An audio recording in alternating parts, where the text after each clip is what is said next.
बहुत ज़्यादा आपके लिए ज़रूरी होगी अगर आप डीएलएड में एग्ज़ाम दे रहे हो, चाहे वो रीअपीयर का एग्ज़ाम हो या आप किसी भी ईयर के स्टूडेंट हो, फर्स्ट ईयर के, सेकंड ईयर के। और अगर रीअपीयर के, जैसे कि अभी कई बच्चों के रीअपीयर आए हुए हैं एग्ज़ाम में, तो उनके लिए ये वीडियो बहुत ज़्यादा ज़रूरी है। यहाँ पर इस वीडियो में आज मैंने यहाँ पर हर टाइप के क्वेश्चंस लिखे हैं, 5 नंबर का क्वेश्चन, 8 नंबर का और 10 नंबर का भी, क्योंकि डीएलएड के अंदर इन्हीं नंबर्स पे क्वेश्चन जो होते हैं बनकर आते हैं। चाहे वो प्रैक्टिकल का अगर आपका कोई पेपर हो तो उसमें 8-8 नंबर के भी क्वेश्चन आ जाते हैं, और जो कोर पेपर होते हैं उसमें 5 नंबर और 10 नंबर के क्वेश्चन आते हैं। तो यहाँ पर मैंने कुछ आपके इम्पॉर्टेंट क्वेश्चंस भी पिछले साल के क्वेश्चन पेपर से लिए हैं, और इन क्वेश्चंस को पहले तो मैं क्वेश्चन समझाऊंगी कि क्वेश्चन को किस तरीके से समझना है। उसके बाद इसी वीडियो में आगे आपको हर क्वेश्चन का आंसर रिटन में, जैसे आंसर शीट होती है ना, वैसे आपको दिखाऊंगी कि किस तरीके से ना आपको आंसर को प्रिपेयर करना है, कैसे लिखना है, प्रेजेंट कैसे करना है आपको आंसर को। ठीक है, कुछ टिप्स भी बताऊंगी कि किस तरीके से क्वेश्चन को अटैम्प्ट करें, अगर नहीं भी आता तो किस तरीके से हम पॉइंट्स को बना सकते हैं। ये सारी बातें मैं आपको यहाँ पर बताऊंगी। और हाँ, यहाँ पर 3-4 क्वेश्चन जो हैं उन्हें मैं सॉल्व कर पूरा दिखाऊंगी, तो ये भी आपके लिए ज़रूरी होगा। ये वाले क्वेश्चंस भी इम्पॉर्टेंट हैं, क्योंकि ये क्वेश्चन मैंने खुद नहीं बनाए हैं, बल्कि पिछले ही प्रीवियस ईयर एक कुछ क्वेश्चन पेपर में से क्वेश्चंस को उठाया है। तो यहाँ पर देखिए, सबसे पहले एक क्वेश्चन है 5 नंबर के लिए कि वाइगोत्स्की का संज्ञानात्मक विकास क्या है। तो फर्स्ट ईयर में सीडीपी अगर आपके पास होगी, चाइल्ड डेवलपमेंट, तो उसके अंदर का ये टॉपिक है, और इसमें से जो है क्वेश्चन आता ही आता है। वाइगोत्स्की जो है ना, वो बहुत ज़्यादा इम्पॉर्टेंट है सीडीपी में, तो उनसे क्वेश्चन आता है। तो क्वेश्चन है जैसे कि वाइगोत्स्की का संज्ञानात्मक विकास क्या है और इनकी शिक्षा में उपयोगिता का वर्णन करो। तो क्वेश्चन 2+3 डिवाइड करके दिया गया है, काफ़ी अच्छा है। 2 नंबर के लिए आपको बस बताना होगा कि संज्ञानात्मक विकास होता क्या है, और फिर 3 नंबर यानी कम से कम 6 पॉइंट लिखने होंगे कि उनकी उपयोगिता बतानी है, कि उन्होंने जो भी संज्ञानात्मक विकास की अपनी थ्योरी दी है वो बच्चों को किस तरीके से यूज़फुल है पढ़ाने के लिए। तो देखिए, हर क्वेश्चन जो होता है ना, हमारी टीचिंग से जुड़ा हुआ होता है, या जोड़ने की कोशिश करते हैं जो क्वेश्चन बनाए जाते हैं वो। तो ज़रूरी नहीं है कि आपके बुक के अंदर ये दिया हो कि शिक्षा में क्या उपयोगिता है या निहितार्थ है, बट आपको पता होना चाहिए कि इन क्लासरूम आप कैसे उनकी थ्योरी को यूज़ करोगे। तो ये एक क्वेश्चन, इसका आंसर अभी हम देखेंगे इसी वीडियो में। एक क्वेश्चन ये है कि संचार को परिभाषित करें और विभिन्न प्रकार के संचार की व्याख्या करें, और आप किस तरह से संचार के विभिन्न तरीकों से अपनी कक्षा के शिक्षण को प्रभावी बना सकते हो। तो ये 8 नंबर का क्वेश्चन है। ईटी का क्वेश्चन है ये, एजुकेशन एंड टेक्नोलॉजी का। तो देखिए, 8 नंबर का क्वेश्चन है, मार्केट स्ट्रीम है 2+3+3 की। तो एक ही क्वेश्चन के अंदर 3 क्वेश्चन जो है वो डाले गए हैं, तो किस तरीके से इसका आंसर लिखेंगे वो भी हम अभी आगे देखेंगे। अब मैंने यहाँ पर 2 क्वेश्चन लिए हैं इंग्लिश के, जो कि 10-10 नंबर के हैं। तो इससे आपको ये पता चल जाएगा कि 10 नंबर वाले जो क्वेश्चन होते हैं उसको किस तरीके से अटैम्प्ट किया जाएगा। और साथ ही साथ अगर आपकी इंग्लिश में रीअपीयर आई है तो ये दोनों क्वेश्चन आपको काफ़ी ज़्यादा हेल्प करेंगे बाकी के आंसर्स को भी लिखने में। तो यहाँ पर देखिए कि क्वेश्चन क्या है कि explain the nature and characteristic of the English language. Directly characteristics और नेचर पूछा हुआ है, और 5+5 की मार्किंग स्कीम दी रही है। तो आपको नेचर और कैरेक्टरिस्टिक अच्छे से ध्यान में रखने होंगे, पॉइंट्स इनके आपके ध्यान में आने चाहिए। फिर एक और क्वेश्चन करेंगे हम कि what kind of activities should you be doing in your classroom to help the student to develop their listening and speaking skill at primary level. तो ये भी एक क्वेश्चन आपका डीएलएड फर्स्ट ईयर का है कि आप जो है अपनी क्लासरूम के अंदर किस तरीके से लिसनिंग और स्पीकिंग स्किल को डेवलप करोगे, ऐसी एक्टिविटीज़ बताओ। तो देखो, एक्टिविटीज़ वाले क्वेश्चन तो आते ही आते हैं, आपने देखा ही है। तो इसके अंदर आप किस तरीके से और कितनी एक्टिविटीज़ लिखोगे, और सोच कर भी आप खुद भी एक्टिविटीज़ बना सकते हो, ये सारे अब हम इसके आंसर जो हैं इसी वीडियो में आगे देखेंगे। तो ये 4 क्वेश्चन हैं जिसे हम सॉल्व करने वाले हैं। तो स्टार्ट करेंगे हम आंसर राइटिंग को। और जैसा कि क्वेश्चन नंबर 1 था हमारा 5 नंबर का कि वाइगोत्स्की का संज्ञानात्मक विकास क्या है और उसका शिक्षा में क्या उपयोग है, ये आपको बताना था। 2+3 की मार्किंग स्कीम थी।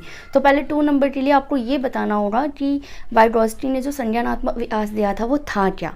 तो देखिए, इस तरीके से आप जो है, ये प्रश्न नंबर 7 इसलिए डला हुआ है क्योंकि ये 2021 का आया हुआ पेपर में जो क्वेश्चन है ये क्वेश्चन नंबर 7 था, तो ये इसीलिए यहाँ पर आंसर नंबर 7 डला हुआ है।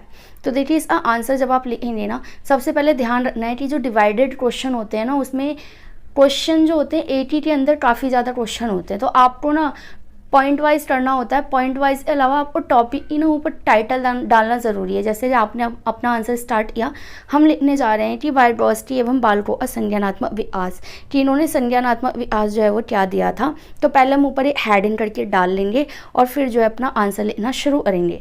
तो 2 नंबर के लिए हमें जस्ट बताना है, थ्योरी बतानी है कि संज्ञानात्मक विकास में इन्होंने क्या क्या कहा था। तो आप चाहो तो इसको पढ़ सकते हो, स्क्रीनशॉट ले सकते हो। अगर मैं इसे बिल्कुल डिटेल में पढ़ूंगी तो बहुत ज़्यादा टाइम निकल जाएगा। ओवरऑल आपको ना मुझे तब पता होना चाहिए कि क्या कहा था उन्होंने अपने संज्ञानात्मक विकास में और कौन कौन सी थ्योरी दी थी। ये सारी बातें आपको घुमा फिरा कर लिखनी होगी। तो ये जो पैराग्राफ आप देख रहे हो ना, ये 2 मार्क्स के लिए है, और जब आप अपनी आंसर शीट पे पेपर में लिखोगे तो वो आपका 1 पेज कवर कर लेगा। तो इस तरीके से हेडिंग जो है ना ऊपर वाली, वो थोड़ी मोटी मोटी और बड़ी बड़ी डाल दें कि अभी जो हम संज्ञानात्मक विकास करने जा रहे हैं। अब उसके बाद आपके क्वेश्चन ने पूछा था कि शिक्षा में इसका क्या उपयोग है, और 3 नंबर के लिए इन्होंने जो है इसको पूछा था। तो ऐसे ही आप दोबारा से हेडिंग डालोगे, क्योंकि अब हम उसी क्वेश्चन का सेकंड पार्ट करने जा रहे हैं कि वाइगॉस्की के योगदान के शैक्षिक निहितार्थ, यानी कि शिक्षा में उनका क्या उपयोग है। उसके बाद जो है आप पॉइंट्स बनाएंगे। तो पॉइंट नंबर 1 हो गया, 2 हो गया, आप कैसे क्लासरूम में इसको यूज़ करोगे। फिर 3 कि बालक की व्यक्तिगत मानसिक क्षमताओं को बढ़ावा देता है, नई पहचान मिलती है बच्चों को, और बालकों की विभिन्नताओं को समझकर समाज में उनकी योग्यता को पहचान बनाता है। ऐसे करके फिर वाइगॉस्की व्यक्ति रचनात्मकतावाद की अपेक्षा सामाजिकता पे ज़्यादा ध्यान देते हैं, ताकि बच्चे जो हैं वो सोशल बन सकें, ठीक है। और फिर वे बालकों की स्वयं के लिए किए जाने वाले वार्तालापों को बाहर से जोड़ते हैं, तो एक तरह से बालक को और समाज को जोड़ने का काम करते हैं। देखिए यहाँ पर ना मैंने टोटल 10 पॉइंट लिखे हैं, लेकिन आपको क्योंकि 3 नंबर का है तो कम से कम 6 पॉइंट जो है पेपर में लिखने ही होंगे। अब ये 10 पॉइंट्स आप पढ़ोगे तभी तो आपको 6 याद रहेंगे। तो ये 10 के 10 पॉइंट जो है आप पढ़े। और ये भी देखो MKOT अवधारणा भी दी थी वाइगॉस्की ने, और कहा था कि व्यक्तिगत ध्यान ना देकर बल्कि हमें क्या करना होगा कि पूरी प्रणाली पर ध्यान देना होगा। मतलब पीयर ग्रुप पर वाइगॉस्की का बहुत ज़्यादा ध्यान रहता था, केवल एक बच्चे पर ध्यान देने के बजाय हमें पूरे समाज पर ध्यान देना चाहिए, क्योंकि समाज के अंदर रहकर बच्चा जो है वो काफ़ी हद तक चीज़ें सीखता है। तो वाइगॉस्की के ये कुछ विचार थे, तो इनको आप ध्यान रखकर बता सकते हो कि किस तरीके से क्लासरूम में आप उनको यूज़ कर सकते हो। तो ये आपका इस तरीके से क्वेश्चन नंबर 1 जो है वो कंप्लीट हो जाएगा। 5 नंबर का है, बहुत ज़्यादा लिखने की कोई ज़रूरत नहीं है, 3 पेज इनफ होंगे। 3 पेज में दोनों साइड अब मिला के नहीं बोल रही हूँ, 1 साइड अब बोल रही हूँ। तो पहले पेज पे तो आप ये लिख दोगे कि वाइगॉस्की का सिद्धांत था क्या। उसके बाद 2 पेज बचेंगे, उन दोनों पेजेस पे आपको 3-3 पॉइंट्स एक्सप्लेन कर देना कि क्लासरूम में आप उनको कैसे यूज़ करोगे। बस हो गया आपका 5 नंबर का क्वेश्चन। ओके, अब देखिए क्वेश्चन नंबर 2 जो अभी मैंने आपको दिया था, अभी हमने पढ़ा था कि संचार को परिभाषित करो और उसके विभिन्न प्रकार की व्याख्या करो और आप कैसे उसको अपने क्लासरूम में यूज़ करोगे, ये बताना था आपको। और ये 8 नंबर का क्वेश्चन था, तो उसका सॉल्यूशन देख लेते हैं। यहाँ पर प्रश्न 4 इसलिए डला हुआ है क्योंकि ये 2021 का क्वेश्चन पेपर में क्वेश्चन नंबर 4 था, इसीलिए इसका आंसर 4 यहाँ पर डला हुआ है। तो उससे आपको टेंशन लेने की ज़रूरत नहीं है। तो क्वेश्चन ये था, सबसे पहले तो संप्रेषण को परिभाषित करो, जिसके लिए 2 नंबर मिल रहे थे आपको। तो आपको परिभाषित करने के लिए पूरा एकदम परिभाषित करने का मतलब सिर्फ इतना नहीं है कि आप एक परिभाषा लिख दो, इससे काम नहीं चलता है। तो सबसे पहले आपको उसको क्लियर करना होगा, अर्थ बताना होगा। मेनली मतलब आपको जो भी पता है ना कम्युनिकेशन के बारे में या जिस भी टॉपिक का क्वेश्चन आया है उसको लिख दो। कि जैसे संप्रेषण शब्द जो वो प्रेषण से मिलकर बना है, इस अर्थ होता है वस्तु या विचार, और अंग्रेजी में इसको क्या बोलते हैं। ऐसी फालतू की बातें लिखकर आप 5-6 लाइनें तो ऐसे ही भर सकते हो, ठीक है। और फिर उसके बाद जो मेन डेफिनेशन होगी या फिर जो मैं कहती हूँ हाईलाइटेड लाइन होती है, बहुत ज़्यादा फोकस लाइन होती है, जैसे इस प्रकार संप्रेषण अपने अनुभव दूसरे लोगों के साथ साझा करना है। तो मेन लाइन तो यही है ना, तो इसको थोड़ा आउटलाइन कर दो। जैसे यहाँ पर मैंने आउटलाइन किया हुआ है, आप भी जो अपने पेपर में पेंसिल से या ब्लैक पेन से या ब्लू पेन से ही अंडरलाइन कर सकते हो। तो उसको पढ़ते ही जो है ना टीचर पे इम्पैक्ट पड़ जाता है कि हाँ भाई इसको पता है। उसके बाद और अपनी बातों को लिख दो कि अपनी भावनाओं को, अनुभवों को आदान प्रदान करते हैं। उसके बाद आपको दो नहीं तो कम से कम एक डेफिनेशन तो किसी ना किसी भी व्यक्ति की लिखनी हो रही। जैसे यहाँ पर दो डेफिनेशंस लिख रही है, एडगर डेल की और ब्रूकर की। तो आप कोई एक डेफिनेशन तो याद ही कर लें कि लिखना ही लिखना है, क्योंकि परिभाषा पूछा है, परिभाषित करने को कहा है, तो एक परिभाषा ज़रूर यहाँ पर आनी चाहिए। तो अगर आप इतना कर लेते हो तो इस क्वेश्चन का जो पहला हिस्सा है 2 नंबर के लिए वो आपको पूरी तरीके से मिल जाएगा। आप चाहो इन आंसर्स से स्क्रीनशॉट ले सकते हो, क्योंकि सेम क्वेश्चन भी आने के चांसेस होते हैं। अब इन्होंने पूछा कि विभिन्न प्रकार के संप्रेषण की व्याख्या करो, जिसके लिए ये 3 नंबर दे रहे हैं आपको, तो कम से कम 6 तो आपको बताने ही होंगे। तो जैसे यहाँ पर पहला है श्रव्य माध्यम, जो सिर्फ सुनने वाले होते हैं, उसको फिर थोड़ा एक्सप्लेन कर दो। फिर दृश्य माध्यम, उसको थोड़ा सा एक्सप्लेन कर दो, जो देखने के लिए होते हैं। फिर दृश्य और श्रव्य माध्यम, जिसमें मतलब आपके दोनों आ जाएंगे, वो जैसे टेलीविज़न, दूरदर्शन हो गया, इन सबको करो। फिर आता बहु इंद्रिय माध्यम, जिसमें सारी इंद्रियां काम कर रही होती हैं, उसको वो हो गया आपका। इसके बाद देखो ये होता है जनसंपर्क माध्यम। तो ये सारे आप ना टाइप ऑफ कम्युनिकेशन बता रहे हो, जिसकी व्याख्या करने के लिए उन्होंने बोला भी था। तो ये पूरे यहाँ पर 6 पॉइंट जो है आप लिख देंगे। तो इस तरीके से इस क्वेश्चन का सेकेंड पार्ट भी हो जाएगा। अब आते हैं थर्ड पार्ट पे कि आप इसको स्कूल में या क्लासरूम में अपने बच्चों के लिए कैसे यूज़ करोगे। तो वही मैंने कहा कि टॉपिक ज़रूर डालना है, पहले ऊपर टॉपिक डाल दो कि अब हम इसका थर्ड पार्ट करने जा रहे हैं, और ब्लैक पेन से हेडिंग डाल दो। ऐसे ना चेकिंग करते समय काफ़ी सहूलियत होती है हमें, जब हम चेक कर रहे होते हैं कि अच्छा ये क्वेश्चन 3 भागों में डिवाइडेड है और बच्चे ने पहला भाग पूरा किया तो वहीं पर 2 नंबर दे दिए, फिर अगले पॉइंट में 3 नंबर हैं तो 3 नंबर दे दिए। इस तरीके से जो नंबर है डिस्ट्रीब्यूट करने में भी अच्छा होता है, और टीचर का दिमाग जो है वो ख़राब नहीं होता। ज़्यादा खिचड़ी पका कर ना पेपर को मत करो, क्योंकि जब चेक करके हाथ में पेपर आता है ना तो काफ़ी कुछ इसके मोड पे भी डिपेंड हो जाता है, जब वो पेपर को देखता है कि किस तरीके से अटेम्प्ट किया गया है। तो यहाँ पर आप फिर क्या करोगे, पॉइंट्स बनाओगे अपने माइंड में कि कैसे आपको यूज़ करना है। जैसे वीडियो द्वारा शिक्षण, कि पहले तो आप वीडियो को यूज़ कर सकते हो, ये समझाने या एक्सप्लेन करने की ज़रूरत नहीं है, आप चाहो तो स्क्रीनशॉट ले सकते हो। फिर मॉडल का प्रयोग तो इतना होता है साइंस वगैरह सब्जेक्ट पढ़ाने में, तो वो भी यूज़ कर सकते हो। इंटरनेट का प्रयोग आजकल तो देख ही रहे हो कितना ज़्यादा है, ऑनलाइन क्लासेस ली जा सकती है इनसे बिल्कुल, और रेडियो को भी यूज़ किया जा सकता है, टेलीविज़न को यूज़ किया जा सकता है। तो 3 नंबर आए तो कम से कम 6 पॉइंट्स तो आपको लेने होंगे, और इस तरीके से आपका क्वेश्चन नंबर 2 जो कि 8 नंबर का था वो कंप्लीट हो जाएगा। आप चाहो तो इन क्वेश्चन के जो आंसर है इनके शॉर्ट्स ले सकते हो, क्योंकि ये वाले सेम क्वेश्चन भी आ सकते हैं आपके पेपर में, तो पॉइंट्स वहाँ पर लिखने में ईजी होगा। अब आते हैं अपना क्वेश्चन नंबर 3 था, जो कि explain the nature and characteristic of the English language था। डायरेक्ट क्वेश्चन था, 5+5 की मार्किंग स्कीम थी। तो देखिए जब इन्होंने पूछा कि डायरेक्ट आप नेचर और कैरेक्टरिस्टिक बता दो, तो सीधे हम अपने पॉइंट तो स्टार्ट नहीं कर देंगे, क्योंकि 10 नंबर का क्वेश्चन है तो कम से कम 5 पेजेस तो भरने ही है ना आपको। तो स्टार्ट करने से पहले, पॉइंट्स लिखने से पहले थोड़ा सा इंग्लिश लैंग्वेज के बारे में लिख दो। जैसे यहाँ पर हेडिंग डाल दो कि इंग्लिश लैंग्वेज, और अब हम थोड़ा सा एक्सप्लेन कर देंगे कि ये स्पोकन होती है, रीड बाय एजुकेटेड पीपल है, हर जगह बोली जाती है। ऐसे करके 4-5 लाइन का छोटा सा इंट्रोडक्शन टाइप का, क्योंकि इस क्वेश्चन ने ना पूछा नहीं था, बाकी क्वेश्चन जो हमने देखा उसमें खुद ही पूछा हुआ था कि संप्रेषण क्या है, तो हमें पहले ही बताना पड़ेगा। लेकिन इस क्वेश्चन में ना इन्होंने पूछा नहीं है कि इंग्लिश लैंग्वेज क्या है, उन्होंने डायरेक्ट पूछा है कि लिसनिंग और स्पीकिंग स्किल को कैसे डेवलप करोगे, सॉरी उसके कैरेक्टरिस्टिक और नेचर को बताना है, डायरेक्ट पूछा है। लेकिन हम फिर भी थोड़ा सा इंट्रोडक्शन दे देंगे इंग्लिश लैंग्वेज का, जो बड़ी बात नहीं, आप बना ले सकते हो। और उसके बाद यहाँ पर गांधी जी का छोटा सा डेफिनेशन याद था तो लिख दिया। आप भी अगर आपको लर्न हो कोई डेफिनेशन हिंदी में भी याद हो तो ट्रांसलेट करके आप ले सकते हो। उसके बाद हम आएंगे नेचर पे और फिर बात करेंगे कैरेक्टरिस्टिक की। तो 5-5 नंबर का है, तो दैट्स मीन 10 पॉइंट्स यहाँ पर क्वेश्चन की डिमांड है। लेकिन हम सभी जानते हैं कि 10 पॉइंट्स ना पेपर में बिल्कुल याद नहीं आने वाले, तो एटलीस्ट 5 पॉइंट तो आपको याद रखने ही होंगे, और 5 से ज़्यादा 6, 7, 8 जितने पॉइंट आपको याद आएँ आप पेपर में लिख के आइए। तो यहाँ पर जैसे पॉइंट को ज़्यादा एक्सप्लेन किया नहीं गया है, क्योंकि शुरू में हमने इंट्रोडक्शन भी दे दिया है, और अभी हमें 10 पॉइंट लिखने भी और 10 पॉइंट हमें कैरेक्टरिस्टिक के भी लिखने हैं।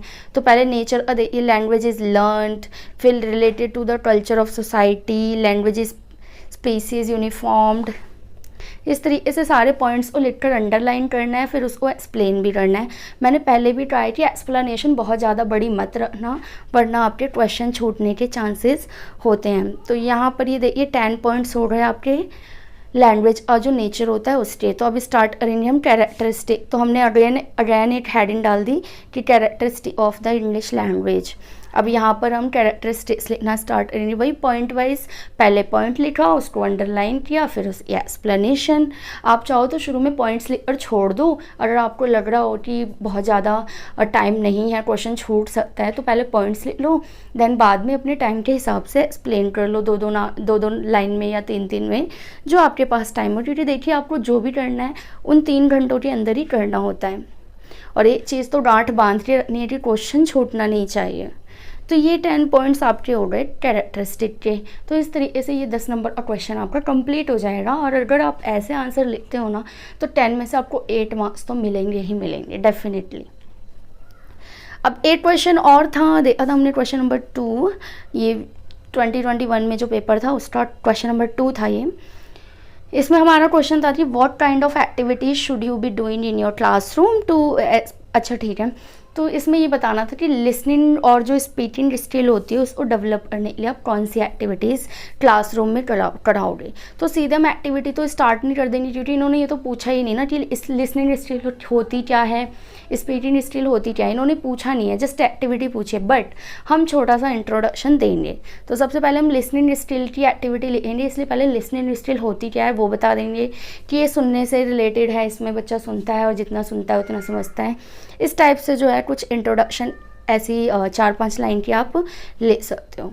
और फिर हम स्टार्ट करेंगे activities to help the student to develop their listening skill.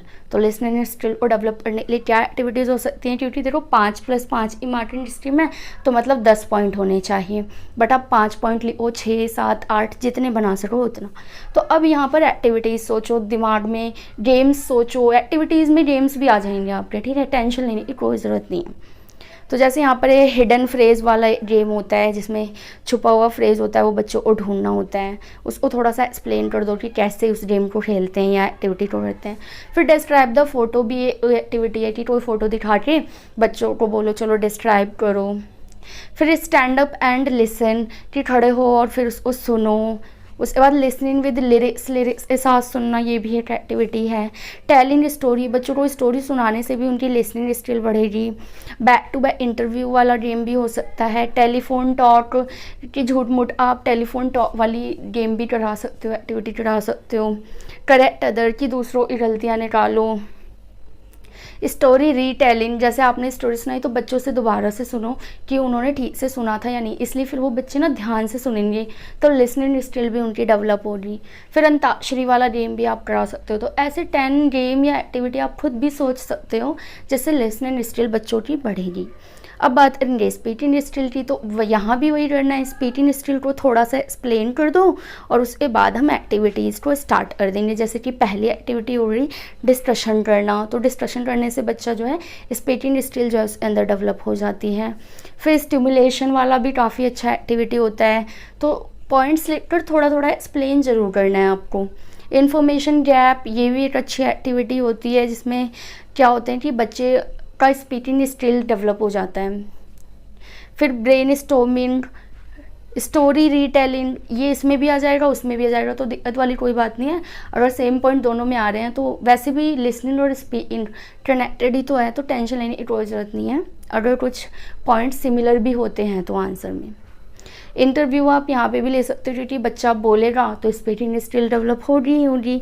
Story कॉम्प्लीसन करा सकते हो, रिपोर्टिंग, पिक्चर नरेटिंग करा सकते हो और पिक्चर डिस्क्राइबिंग यहाँ भी आ सकता है।